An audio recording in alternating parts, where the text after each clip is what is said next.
Life's 30 Days of Sketches. So that is the sketch that you just saw there. It was created by Darla Weber. All of the sketches this month are exclusive to 30 Days of Sketches. So definitely go and pop into the group if you want to take a look at them, share what you've been creating, but also there's a massive playlist just like last time. So there's the series 11 playlist that everybody's just going to add all of their videos to. So you can start at the beginning with day 1 and just kind of go through. As people add them, it just kind of puts them in the right chronological order. So it's tons and tons of fun. Lots of amazing sketches this year that are coming your way. So March always kicks off with lots of people participating, and it's kind of fun. It's kind of exciting. So go and check out that playlist. And of course, I have Jacqie's link down below too, so you can go and see her Tuesdays in the Attic layout and see how she kind of interpreted all of these measurements. Every Tuesday, we follow the Freaky Fast Friday formulas from the Scraproom. We're going all the way back to the very beginning. So these are still formulas that were only on the blog, and we're kind of just working our way through them. Essentially, they're just measurements that were put together. So every week they're a little bit different. They weren't weekly when they were first being posted, but we're doing them weekly. But they're all super different. And so I actually have 2 weeks ago and last week's layouts ready to go too, but so far March has been kind of crazy. My baby turned 18, and that's been a little bit hard to swallow. And then of course her and her younger brother share a birthday. They're born 6 years apart on the same day, so we had 2 big birthdays to celebrate. And then their other brother is next week, so just lots of stuff goes on in March, and I just have been getting a little bit behind. And I don't know if you can tell by my voice, but I am sick with a cold, and so that's been keeping me down a little bit too. But I will post today's layout, and then I think probably tomorrow and Thursday I'll just post the other 2. So I'll be all caught up by the end of the week. Sorry, Jacqie. I know I was doing so good, and then March hit. I feel like that happens every year.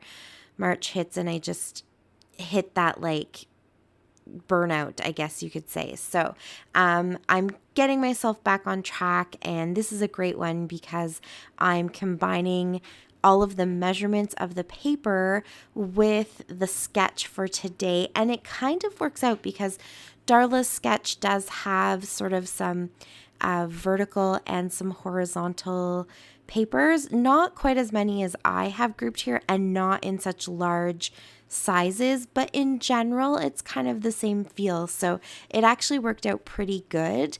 So you saw me cut all of the papers down. Let me see if I can remember what the measurements were. There was the largest one was at 10 by 6. And then the second largest one that I'm putting down right here was 9 by 5. And then there was a 3 by 9, which is not this one. This one was 10 by 3 or 3 by 10, whichever way you want to say it. Then this one I'm putting down right here was the 9 by 3. And then I have a 1 by 10 or a 1 by 10 and a half by 10 or 11 it could have been. Oh, I think those ones are 11. But I do have the formula that I showed you at the beginning if you want to take a look. But lots of different measurements today. So it was kind of fun to think about the patterns that I was using in the papers and how I wanted to kind of cut each of them so that I could get the right layout, because I could easily have changed the orientation of, say, the words, for example, so the words weren't stretched horizontally, just lots of things, lots of ways that you could play around with it. So that's what makes the formulas really fun. And then I did paint those circles in the background with some watercolors to kind of represent what Darla put in her sketch. I thought maybe adding more paper was going to be a little bit too much just because I have that largest piece, the piece where the books are.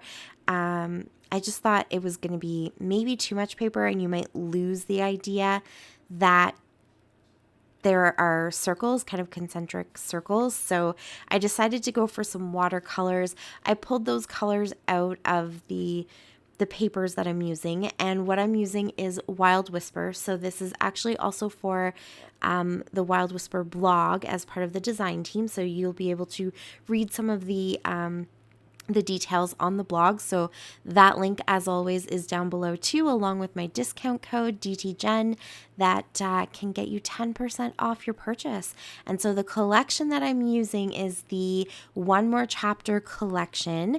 It's all bookish and fun. It's about reading and writing and all of that, with the exception of the book paper. That actually is from Fandom. That same sort of similar book stack is in the One More Chapter collection, but that specific paper, I used the books on one side, and then one of my little strips, my little 1-inch strip, is the red that was on the other side.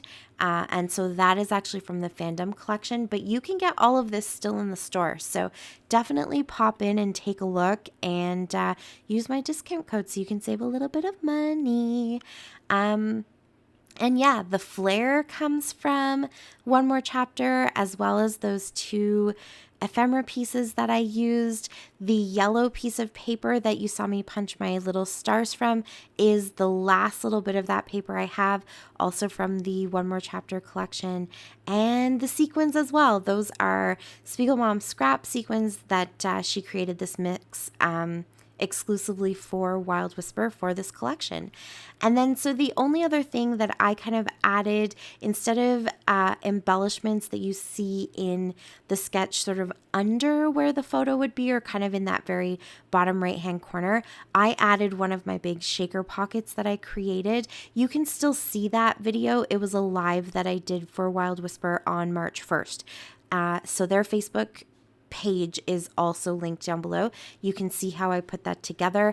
I think I might see if I can actually download that live and then maybe upload it to YouTube so you can actually see me putting them together.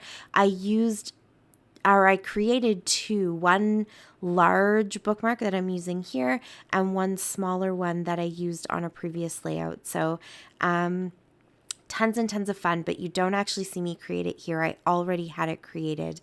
And so I thought, because my picture is a little bit smaller, you can see I was just holding up the sketch there. My picture is a little bit smaller than what Darla put in her sketch, and also it's a different orientation. So I thought that large bookmark kind of took up a little bit more space and gave the feeling of a larger photo. So I really like how that kind of worked out. And it is using the One More Chapter stuff as well. The border around the outside is a star paper from One More Chapter. And actually, no, these sequins that are in there are the Child at Heart sequins, but they still all match, and I think it turned out really good. I actually love this layout. I think it's so cute. So I finished it off by adding my sequins. I dog-eared one of the pages to kind of give that like dog-eared paper in a book feel to it. I added a little bit more embroidery floss and then the title TBR, and that's it. That's my layout. Thank you so much for watching. I really appreciate it. Go and check out all of those links down below. Click subscribe so you can keep seeing everything that I'm doing. I love your support. Thank you so much. And until next time, happy scrapping. Bye. What about the channel?